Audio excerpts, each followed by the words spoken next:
भाइयों और बहनों, मातृशक्ति को नमन। स्टूडियो में आपका हार्दिक स्वागत है, अभिनंदन है, सत्कार है।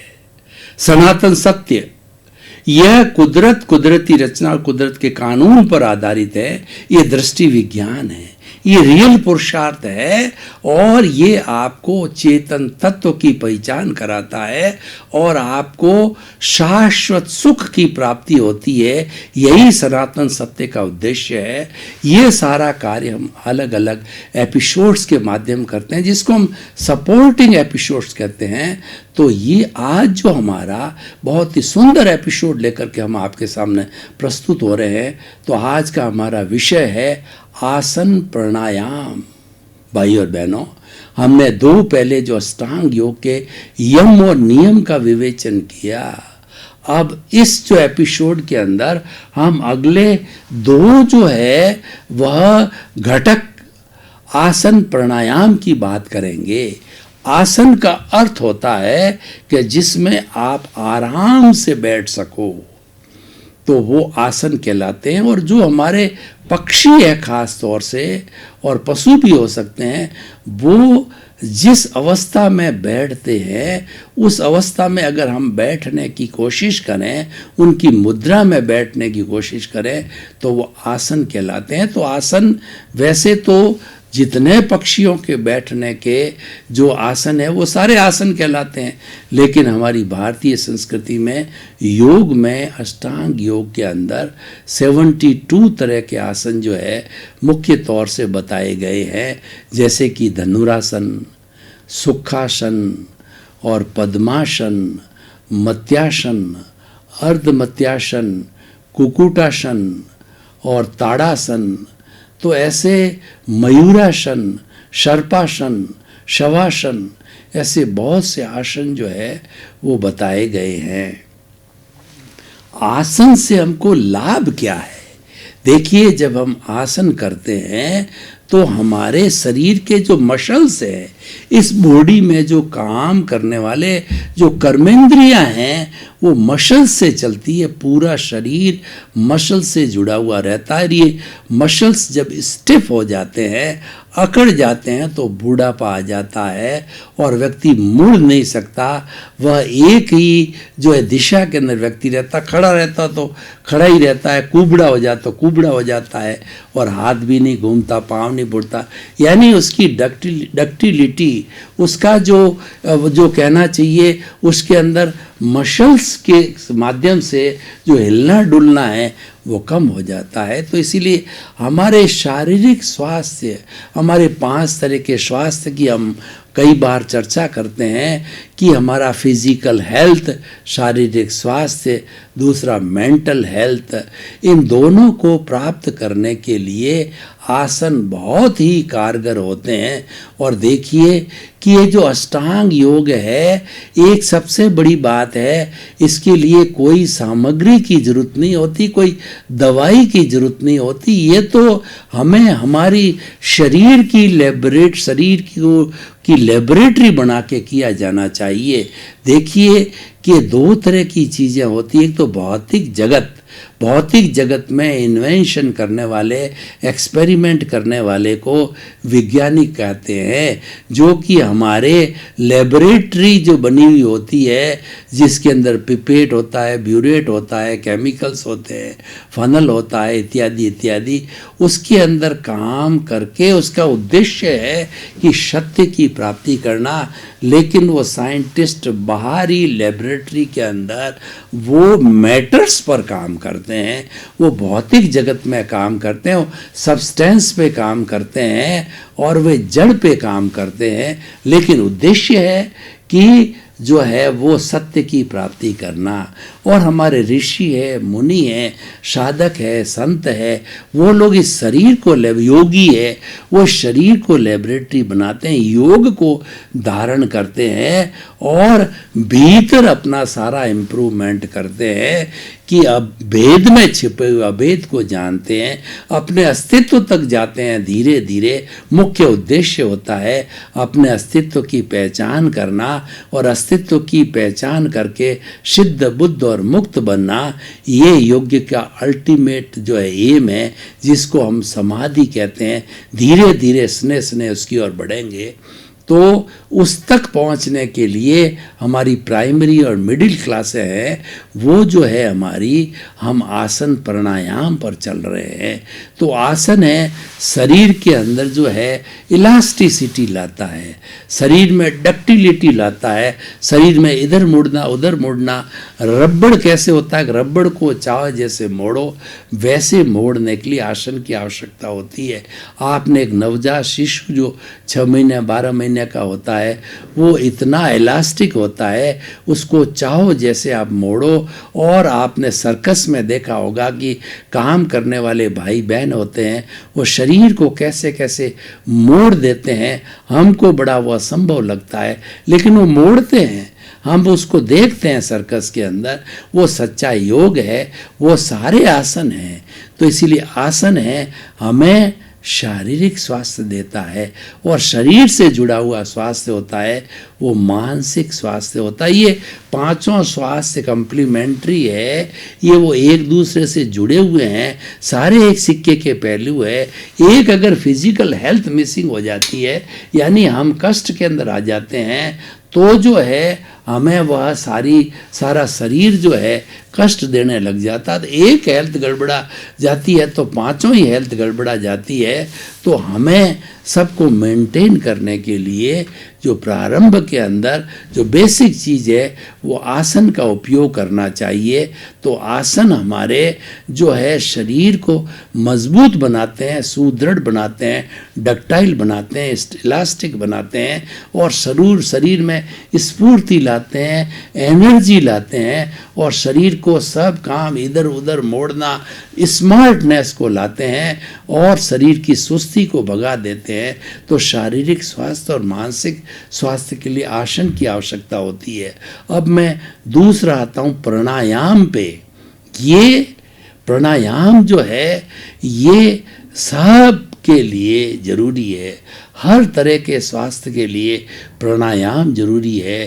प्राणायाम की संधि विच्छेद करें तो प्राण का आयाम करना, प्राण को संतुलित करना। हमारा जो श्वास है ये प्राण कहलाता ही आता है और जाता है, और जब तक सांसा तब तक आशा। जब तक हमारी श्वास चलती रहती है तो हमको आशा रहती है, डॉक्टर को आशा रहती है, घर वालों को आशा रहती है कि ये हमारा एक घर का सदस्य जिंदा है।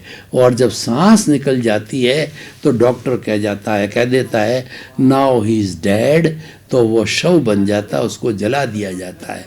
तो हमारे श्वास का जो है बहुत बड़ा संबंध जो है हमारी मेंटल हेल्थ से होता है। मेंटल हेल्थ का मतलब होता है मानसिक स्वास्थ्य। मानसिक स्वास्थ्य हमारे विचारों से जुड़ा होता है। देखिए बहुत से लोग जो है वो हमको ये शिकायत करते हैं, हम उनको मेडिटेशन कराते हैं तो वो कहते हैं कि गुरुजी हमारा तो ये जो जब कभी भी हम ध्यान के अंदर बैठना ध्यान करें तो हमारे कोई विचार इधर उधर नहीं जा रहे हैं। जैसे हम गाड़ी चलाते हैं तो गाड़ी में विचार रहते हैं, रसोई चलाते हैं तो रसोई में रहते हैं, इंद्रिय सुख जितना लेते हैं उसमें विचार जो उसी के अंदर रहते हैं, खाने में, पीटने में, एंजॉय में, मनोरंजन के जितने साधन हैं उसमें हमारे विचार नहीं भटकते हैं।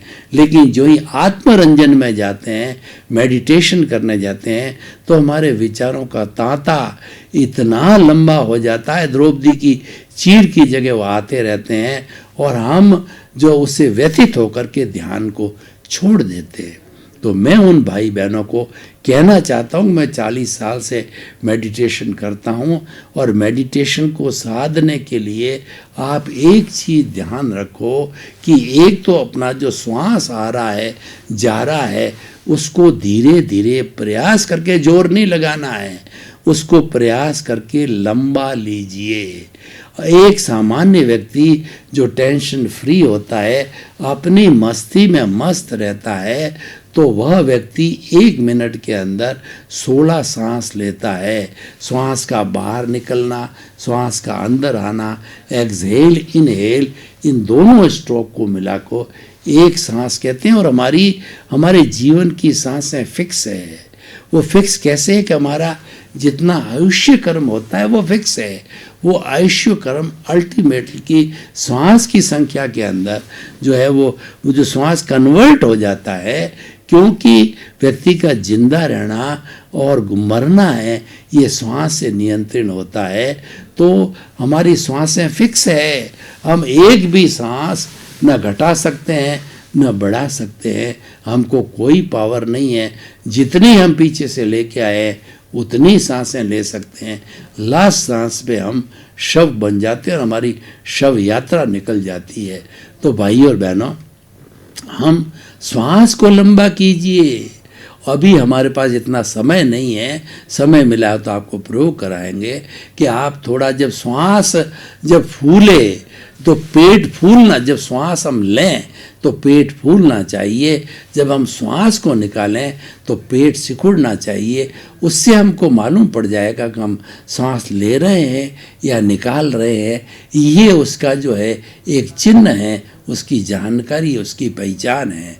और दूसरा, श्वास को धीरे धीरे लंबा करेंगे तो 16 की संख्या घट करके हमें श्वास की संख्या को घटाना है प्रति मिनट। 16 से हम धीरे करेंगे, 14 पे आएगी, 12 पे आएगी, 10 पे आएगी, 8 पे आएगी। और जब व्यक्ति 8 पर आ जाता है तो वह व्यक्ति इतना परफेक्ट बन जाता है, उसका मानसिक स्वास्थ्य अच्छा हो जाता है। उसको कोई तरह के जो मेडिटेशन करने बैठता है, कोई विचार इधर उधर नहीं जाते हैं और वो ईश्वर का रूप हो जाता है। न उसको क्रोध आएगा, न अहंकार आएगी, न माया होगा, न लोभ होगा, और न किसी को हमारे जो है वो कहना चाहिए वासना के जो विचार आएंगे, क्योंकि सारा नियंत्रण सांस के साथ है। तो ध्यान करने वालों को ये सलाह देना चाहता हूँ। दूसरी सलाह मैं ये देना चाहता हूँ, उदाहरण देता हूँ। कोई भी बच्चा जिसके हाथ में कोई क्रॉकरी है और महंगी है तो वह उसको अपने पास रख करके उसमें खाने लगता है, तो आप उसको कोसते हो कि कहीं बच्चा गिरा देगा और महंगी चीज़ तोड़ देगा, तो बच्चा रोने लगता है। जो खींचते हो ज़्यादा रोता, आप उसको छोड़ दीजिए तो बच्चा उसका उपयोग करके और धीरे से वो रख देगा। आप पतंग उड़ाते हैं तो पतंग आप देखते हैं कि पतंग को ढील देते हैं तो जा रही है, जाती रहती। जो ही आपने पतंग को खींचा तो खींचते ही जो मंजा है कांच का बना हुआ है, तो खींचते ही उसका जो रेजिस्टेंस आया, उसका रिएक्शन आया, आपके हाथ कट जाता है, खून आ जाता है। तो इसका मतलब हमें उसको रोकना नहीं है, ढील दे दो। बच्चे को रोते रोते छोड़ दीजिए और पतंग को ढील दे दीजिए। जो आपके विचार जितने आते हैं वो बच्चे और पतंग की तरह है, इनको ढील दे दो, इनको परमिशन दे दो कि भैया तेरे जहाँ जाना हो जा। चाहे तुम वेश्यालय में जा, चाहे मदिरालय के अंदर जा, चाहे मंदिर में जा, अच्छी जगह जा, बुरी जगह जा, मेरी तरफ से तेरे को कोई भी रोक टोक नहीं है। मतलब मदिरा जाने का अर्थ ये नहीं है कि आप इसको भेजो मंदिर है। मैंने तो बात कही है क्योंकि ऐसा है कि आदमी के जो विचारों का क्या, विचार तो कभी भी जा सकते हैं, लौट के भी आ जाते हैं। वैसा बनना नहीं है, उससे शिक्षा लेनी नहीं है, वो तो ज्ञेय है, वो तो जानकारी के लिए कहा गया है। तो जब आप इतनी छूट देंगे तो आप देखेंगे कि चमत्कार हो गया। 2, 4, 5 दिन में जो कि विचार आपके बाहर भटकते विचारों का तांता लगा हुआ है, वो विचार आपके खूंटे आके बन जाएंगे। यानी आपने गाय और भैंस को खूंटे बांध लिया तो आप निश्चिंत होके वो चैन की सांस लेके सो जाइए, आराम से, वो कहीं जाने नहीं है। आपके खूंटे बंधी हुई तो विचार ऑटोमेटिकली आपके आकर के खूंटे बन जाएंगे, वो कहीं नहीं जाएंगे, क्योंकि उसको छूट मिली हुई है। वो कहेगा कि मैं क्यों भटकूं, भटकता कब है, उसको पकड़ते हैं, उसको रोकते हैं, उसको दबाने की कोशिश करते हैं। वो छोड़ दीजिए, वो छोड़ने से वो कहीं नहीं भटकेगा। तो भाई और बहनों, हम प्राणायाम की बात कर रहे थे।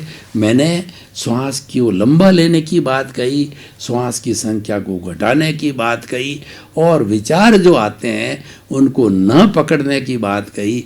अब जो देखिए कि श्वास एक श्वास दर्शन भी होता है कि आप ये सब प्रयोग करने के हैं, लेकिन समय की अल्पता है कि आपको मैं प्रयोग करा नहीं सकता। तो इसीलिए क्या मैं थ्योरी दे रहा हूँ मात्र, क्योंकि प्रयोग करने में तो हमारा ये जो एपिसोड है वो बीच में ही समाप्त हो जाएगा।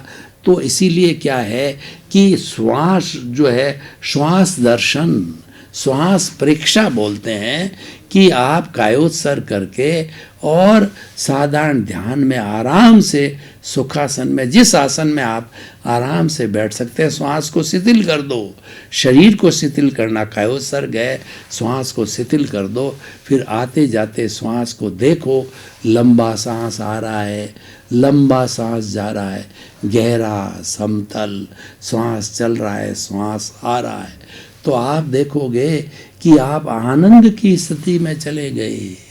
देखिए, जो आनंद बाहर कहीं नहीं मिलता, जो भोजन में आनंद मिलता है, हमारे 5 इंद्रियों के विषयों में आनंद मिलता है, वो फीका फीका करने लग जाता है। जब हम इस तरीका श्वास परीक्षा करने लगते हैं, आपको लगता है कि एक बड़ा आनंद का खजाना मिल गया।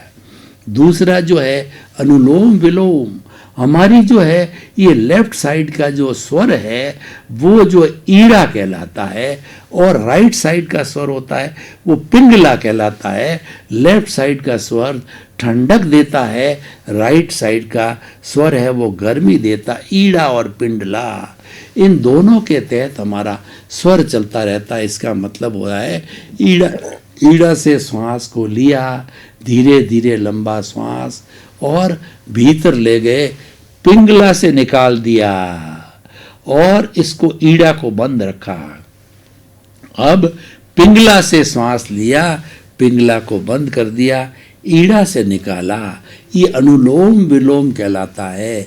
ये करते करते हमारा जो श्वास सुषुम्ना में नियंत्रण हो जाता है।